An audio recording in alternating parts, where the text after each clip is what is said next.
أعوذ بالله من الشيطان الرجيم. بسم الله الرحمن الرحيم. وإذ قال إبراهيم رب اجعل هذا البلد آمنا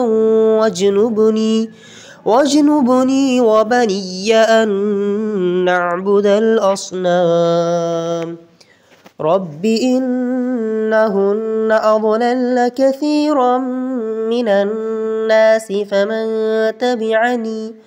فمن تبعني فإنه مني ومن عصاني فإنك غفور رحيم.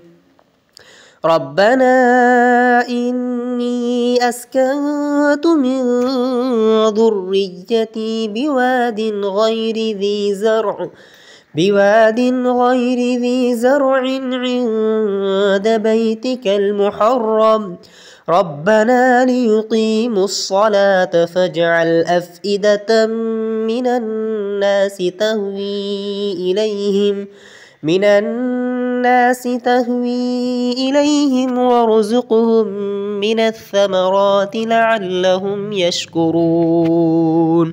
ربنا إنك تعلم ما نخفي وما نعلن وما يخفى على الله من شيء في الأرض ولا في السماء.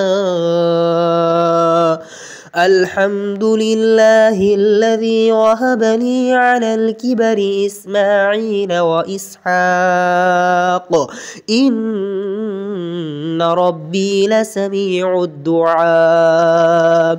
رب اجعلني مقيم الصلاة ومن ذريتي ربنا وتقبل دعاء.